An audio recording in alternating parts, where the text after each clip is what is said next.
来吧，新玩具继续 Europark 简易拼装的便漆擎天柱，盒子和大黄蜂是一边大的，其实它人比大黄蜂大好多啊，但是外包装尺寸都差不多。纸品也是单页的一张说明书，两面即可完成。简易拼装非常简单，一层的吸塑，所有的零件都在里边了，我们就开始组装它。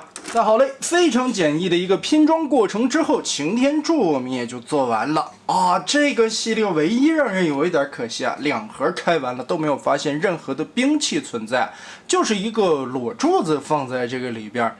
另外让我感觉有点意外的是，之前看那个大黄蜂，我感觉会和30的尺寸差不多吧，但是擎天柱明显是要更小一号的。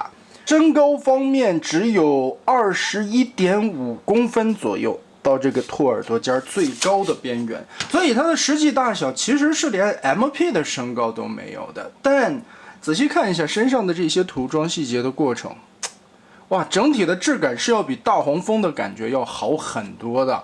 红色这个地方的处理非常的不错啊，暗红色的感觉很有那种漆面的效果，包括身上的一些银漆的点缀处理，这个就瞬间质感拉起来了。胸口并不能打开，但这一回的胸甲窗户用了透明的零件。面罩的刻线做的也是非常精美的，而且头饰上边的一些点缀纹理的刻画都相当的不错，烟囱的纹理，包括手臂的细节，腰部的一些层次感，质感相当的棒。大腿内侧这里的管路也有上金色的漆面，哇，挺好看的。除了尺寸小一点以外，整体来说竟然还显得很精致。背后这里这一块是枪铁色的涂装，下方这里就是塑料色了。而可动方面，头部2个脖子的关节啊，活动的范围也是很广的。但因为呢这一节根部的球形关节上了银漆，会显得特别的紧。肩膀有多做一段外扩的蝴蝶关节，360度旋转。简易拼装这个系列有一个特别大的优点。它每一个插桩啊，插进去以后会有一个锁头，也就是锁进去了以后很难拔出来。这个在把玩体验上边效果非常的好啊。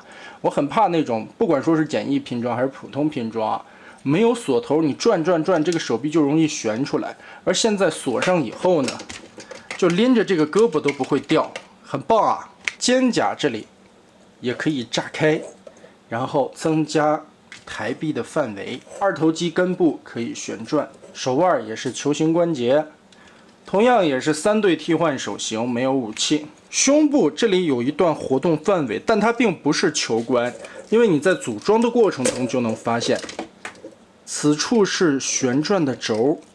哇，不是球关这个就好评啊，因为球关磨多了会松嘛，轴毕竟会好一些。然后这就是我说的锁头位置，这里有一个凹槽，插进去以后想再拔出来是挺困难的，所以也是增加了它的稳固度，很棒。但这个双轴动让这个弯腰左右晃胸幅度就很大了，不亚于球关。腰部这里360度其实是可以旋转的，但是多多少少会被前方的这个裙甲稍微卡到一点边，得避让一下。前裙甲这里也是可以动的，单独的活动。而屁屁甲呢，其实是2个屁股蛋连在一起的，转一边会跟着动，但是它又在胯部这里缩了下托的关节，双关节的胯活动起来范围就会更大一点点。平踢是影响不到的，撑的力度也可以。同时因为是螺丝上进去的轴啊，松了以后还可以自己调。后踢下托以后也能达到一定的范围，侧踢基本上也能踢平。大腿根部左右有旋转，但是装甲的造型会阻碍到啊，不能进行360度回旋。而且你看多良心，背后没头胶，盖板给你堵起来窟窿了啊！这官方授权就是比官方自己做的良心。膝盖位置设计了2段可动，上边一段在大腿里边，同时后边银色的零件会缩进去，这一节关节就已经能折到90度了。然后顺着下方这里的关节还能往后折，也就是说可以贴到135度左右的距离。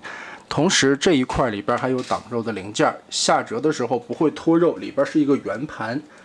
但是当你把这一节折动好呢，这一节的活动范围其实也是很广大。光从这里也能折到90度。所以本身来说，这两个关节加起来可以折到180，但因为后边造型以及腿肚子的阻碍，只能顶到135了。进气孔的纹理有刻画，包括里边的面板细节做得很漂亮，轮毂的细节也有啊。银漆的涂装啊，不是橡胶轮胎，塑料的，但是虽然不能变形啊，但轮子可滚。腿后边这一块银漆点缀的层次感也很好。脚踝前后左右也有活动范围，但注意看这地方全部都不是球形关节，都是轴，很棒。脚尖也可以来回活动。胳膊肘的位置从这里有一个90度的折叠，但是大臂里边的二头肌这块液压杆是可以回收的，所以加起来，就能折到135度了，很不错啊。做了内收式的装甲片。所以更多的可动范围也可以让擎天柱实现出来这种弯着胯、拧着腰、马猴烧酒一样的姿势。哎呦，这个就很骚气呀！给一个背影，性感的屁股蛋。那总的来说吧，目前这两款把玩下来，给我的感觉还真的是挺不错的。擎天柱会比大黄蜂的质感强烈上特别的多，但很可惜的是，我觉得擎天柱是不是有点做小了呀？看大黄蜂现在已经到了擎天柱的胸口下方了，这个比例有没有比例课代表来麻烦指点一下吧？反正目前看起来，我觉得擎天柱小的有点太多了吧。反正这两盒嘛，价格也都是在100来块钱左右。擎天柱的涂装质感比大黄蜂要上升不止一个档次。这一套主要还是突出一个性价比，非常的不错啊！我对这款擎天柱的印象竟然还可以，很多细节的地方其实。这 Europark 有点想按照之前的那一款拼装版的外转柱子去做，当然不可能做那么多的细节了，但腿肚子的关节内收。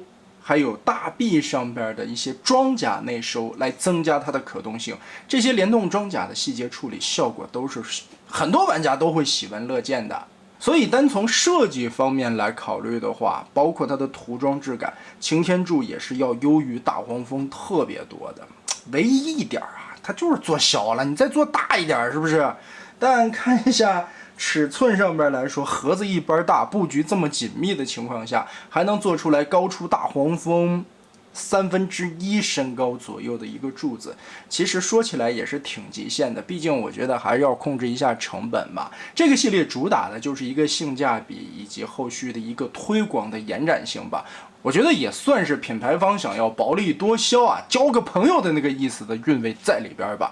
毕竟一个拼装的玩具现在都卖到600-700块的时候，一个半成品的玩具卖100来块钱。虽说很多细节比起 Europark 曾经推出的外转拼装版柱子来说，那是差了不止一星半点，但毕竟价位放在那里，总的来说一句话，这两款都是完全对得起它的售价的。柱子会在我心目中的地位更高一些吧。